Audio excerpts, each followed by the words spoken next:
Bem-vindos ao PodSkills, o seu podcast sobre letramento digital. Eu sou a Giovana. E eu sou a Heloísa e estamos muito empolgadas para compartilhar com vocês dicas muito valiosas para dar um up na carreira de todo mundo. Hoje, no nosso primeiro episódio, nós temos um convidado muito especial para tirar todas as nossas dúvidas. Vamos receber o nosso convidado especial, Fernando Carneiro, atualmente diretor de gestão de pessoas na rede de supermercados Pague Menos. Bem-vindo, Fernando. Obrigado pelo convite. Muito legal estar com vocês aqui. Fernando é formado em administração de empresas aqui pela PUC Campinas e possui pós-graduação em recursos humanos pela FAAP. Ele já trabalhou como head de cultura na Frigol e de diretor de recursos humanos na Tetra Pak, que foi uma colega dele, né, de trabalho, que atualmente é a nossa professora, a professora Cristina, que indicou ele, né, fez um convite para que ele estivesse aqui agora. Bem-vindo, Fernando. Obrigado. A gente vai falar hoje sobre currículo e e-mail na área profissional e como usar plataformas digitais para otimizar, melhorar e ter um acesso mais fácil aos recrutamentos de estágio, enfim, de qualquer vaga que vocês estejam procurando. A gente vai falar um pouco sobre currículo agora, e aí o Fernando pode interromper a gente, se você quiser adicionar. Mas antes eu queria, Fernando, que você contasse pra gente um pouco da sua carreira, por que você escolheu essa área, o que você mais gosta nela. Muito bom. Antes de mais nada, obrigado pelo convite mais uma vez, né? Voltar para a PUC é sempre muito bom, fico muito feliz de estar aqui. A minha carreira, que já tem, né, aí mais de 30 anos de estrada, né, na área de recursos humanos. Primeiro, gostar de pessoas, né, gostar de relacionamentos, né, desenvolvimento de pessoas. E evidente, né, a carreira de recursos humanos é bastante ampla, tem uma parte de legislação também, desenvolvimento, remuneração, né, eu brinco que tem a parte Excel e tem a parte PowerPoint, né, dentro da área de recursos humanos, a parte soft e a parte mais hard, né. E ao longo do tempo, né, evidentemente, a gente começa a carreira dentro de uma especialização. Anos atrás, parte de folha de pagamento, legislação, né, que era um clássico da área de recursos humanos. E ao longo do tempo, a área foi mudando o perfil, né?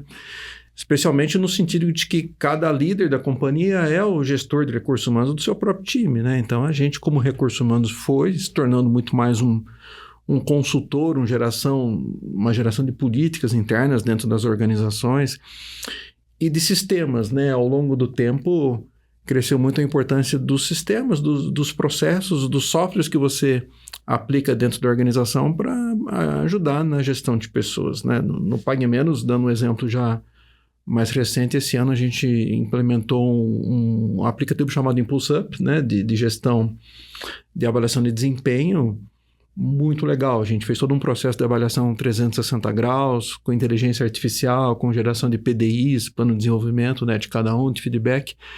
Então, quando você tem sistemas que facilitam, né, e hoje em dia isso é muito mais comum do que anos atrás, a gestão de pessoas, isso impulsiona. A gente consegue investir o nosso tempo, não tanto na construção do processo, ou no detalhe de um processo, mas investe muito mais tempo nas interações, né? Nesse ponto que, já entrando na questão do digital, né, que a inteligência artificial, os sistemas facilitam a nossa vida, né, reduzindo o tempo do transacional e mais tempo dedicado à interação com as pessoas. Essa foi, para mim, uma grande mudança na carreira ao longo desse tempo todo, né? Certo. E o que você mais gosta, assim, na carreira hoje, assim, depois de tantas mudanças, assim, que antes você achava muito interessante e aí isso foi mudando e hoje você acha que é um diferencial na sua área, que te dá mais vontade, assim, de estar lá todos os dias? Comparando o passado, né? No passado a gente era muito mais cobrado pelo processo, né? Pela entrega do processo, e entregar um processo, seja de folha de pagamento, de um treinamento, de remuneração, de recrutamento e seleção, era muito mais penoso no sentido do processo ser muito manual, né? Você despendia muito mais tempo com isso. Então, mas era um grande skill, né? Você ter essa questão de conduzir um processo, né? Ter consistência no processo que você entrega. Isso tem a ver também com qual é a tua responsabilidade dentro da organização. Lógico que hoje, se você está num nível de carreira de um assistente ou analista, a cobrança por um processo continua sendo grande. A diferença é que você tem muito mais softwares te apoiando para que isso seja feito de um jeito mais inteligente, de um jeito mais fluido do que era antes. No momento que eu estou na evolução de carreira ao longo do tempo, consegui atuar, que foi a minha tarde de hoje, né? Consegui atuar como um coaching, como um mentor dentro da companhia, me satisfaz muito, né? Eu tenho a formação de coaching, né? De mentoria também, e o valor que você agrega, né? Para as pessoas, quando você aplica isso de um jeito sistemático, né? De um jeito profissional, é muito bom. As pessoas normalmente até sabem onde quer chegar, mas às vezes é difícil ter autodisciplina, né? É como se fosse um personal trader, mas da carreira, da profissão das pessoas dentro da companhia, né? Então, isso ajuda muito, né? Então, dentro das minhas atribuições hoje, dedicar tempo ao desenvolvimento das pessoas, seja da minha equipe, né? Seja de colegas de outras áreas, né? Como aconteceu até no dia de hoje, me satisfaz, me realiza muito, né? No momento profissional que eu estou. Depois desses processos, assim, de digitalização, a tecnologia que está cada vez mais presente, você sente, assim, que dentro da empresa, essas tecnologias ajudam as pessoas a estarem mais próximas uma da outra, porque otimiza funções e aí faz com que elas gastem mais tempo com outras coisas, assim, que talvez sejam mais necessárias estar ali presente? Ou você sente que essa digitalização, esse aumento da tecnologia tem distanciado as pessoas dentro da empresa? Na prática, acho que um pouco mais a segunda opção, né, no dia a dia. Também porque, voltando um pouquinho na pandemia, né, é evidente que o trabalho remoto foi forçado, né? Acho que a maior gestão de mudança da história da humanidade foi a pandemia, né, que forçou mudanças disruptivas, né, na rotina de trabalho. O que alguém não achava que fosse possível, se tornou possível trabalhar remoto sem perder a produtividade, até certo grau não se perdeu. A volta, né, que na época se falava tanto do novo normal, né, e a gente até hoje talvez esteja buscando qual é o novo normal, hoje se tornou um híbrido, mas com uma tendência até de Big Techs voltando para o presencial, né? Não tanto, talvez, porque o processo se perdeu, mas tem uma coisa muito importante nas organizações que é a cultura. E a cultura é uma coisa que você respira, né? É difícil você falar de cultura mandando no chat do Teams, do Zoom, ou pelo WhatsApp, você fomentar o jeito de ser, como as pessoas se relacionam dentro da organização, né? Então, assim, a gente vê mesmo no retorno, né, mesmo no presencial, hoje em dia é muito comum, não é que esteja errado, as pessoas com seu fone de ouvido ali, né, mais individualizadas. Tem dia que mesmo estando presencial, você acaba atendendo muitas reuniões por Teams, né? Quem trabalha em empresas multinacionais hoje, você pode ser um expatriado sem sair do país, sem sair do Brasil praticamente, né? Pela tecnologia, pelo trabalho digital, né? Mas eu acho que tem duas coisas, né, que acontecem concorrentemente, né? A vida ficou mais digital e nós temos uma questão geracional também, né? A gente já está com a geração Z, né? Não mais a Y no mercado.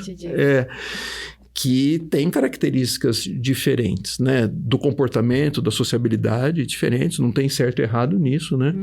Mas tem comportamentos diferentes, né? É isso que a gente percebe na organização. E o PodSkills, ele surgiu porque nós como alunos, né? Eu, por exemplo, geração Z, a gente percebe que os jovens, eles têm dificuldades, eles sabem mexer em coisas que são mais tecnológicas, né? Mas eles têm dificuldades em coisas que, digamos, básicas, né? Então, um e-mail, fazer um currículo, né? Você percebe isso, essa diferença dos jovens, assim? Percebo, né? Porque, na verdade, a linguagem ficou muito instantânea ao longo do tempo, né? E aí, eu acho o WhatsApp maravilhoso, ninguém vive sem o WhatsApp hoje. Mas o WhatsApp, ele estimula uma linguagem mais curta ou simbólica por emoji, né? Se você quiser, você passa um dia inteiro conversando por emoji. Você transmite uma mensagem quase, né? Ou suas emoções, com certeza, pelos emojis, né? E já faz algum tempo que eu falo que acho que a grande diferencial das pessoas ao longo do tempo vai ser quem consegue se comunicar, se expressar de maneira apropriada, né? Parece algo básico, né? Mas a gente percebe nas organizações que isso houve uma perda ao longo do tempo.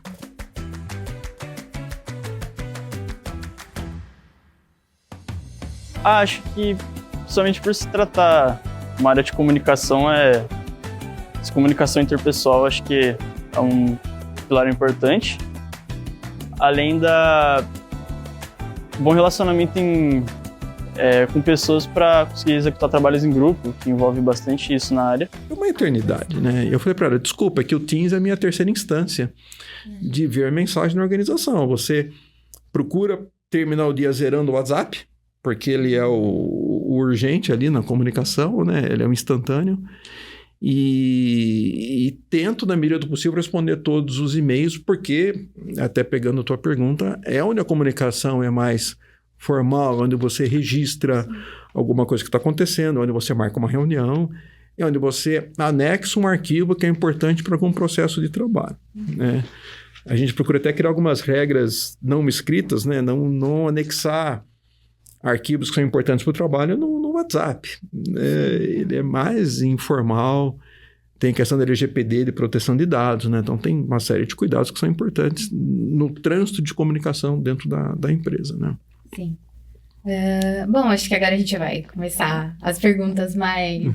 não mais sérias, mas mais importantes, assim, que vão instruir os nossos ouvintes, os alunos. Como a digitalização afetou a forma como jovens em início de carreira constroem e apresentam seus currículos? Existem diferenças significativas em relação aos métodos tradicionais? Eu acho que ao longo do tempo, né, a maneira como de se relacionar, se conectar com a empresa se tornou digital já faz algum tempo, alguns anos, né? Tem, além do famoso LinkedIn, né, que é impossível ficar fora do LinkedIn hoje, né, para você ter visibilidade, fazer teu portfólio de conhecimento e de competências.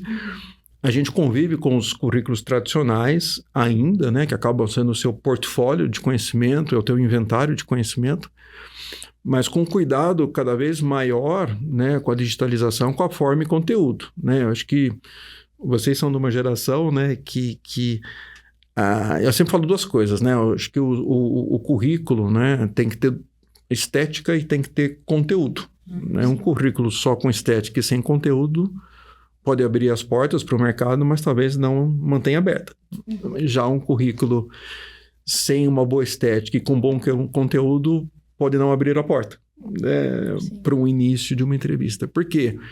É tudo muito rápido, você tem que causar uma primeira impressão muito rapidamente. Né? Mesmo numa entrevista, que hoje a grande maioria das entrevistas são por Teams, né? O Zoom, Teams ou qualquer ferramenta digital, em que o tempo de entrevista, se houvesse essa estatística, né?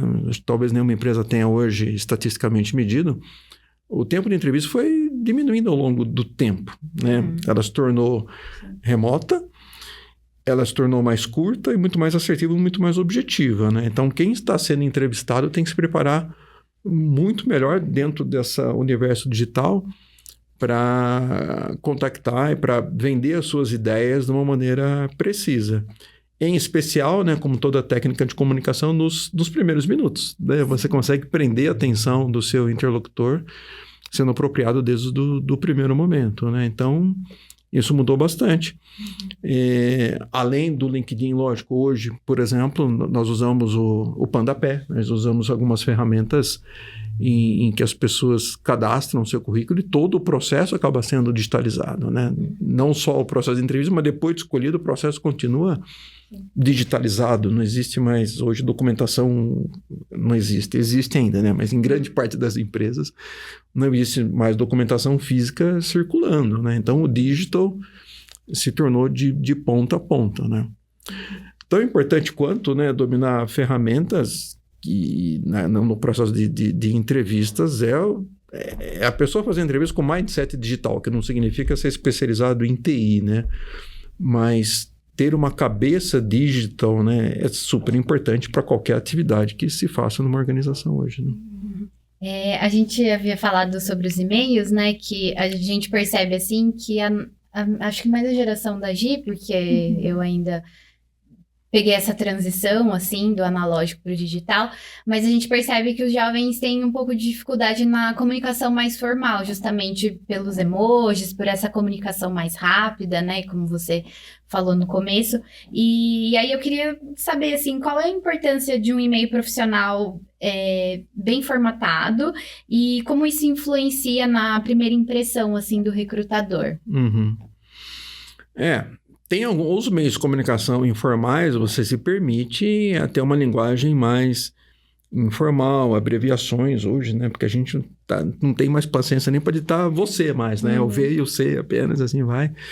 E a linguagem do e-mail ainda sobrevive a isso, né? Porque é uma linguagem que você está colocando o arroba, sobrenome da empresa, né? Então você supõe e você pressupõe, é importante que exista uma formalização maior da construção do pensamento, da ideia que você quer passar no e-mail, daquilo que você quer registrar no e-mail e que normalmente possa se referir, inclusive, a um anexo, né? Então, ele é um documento super importante dentro das organizações, né?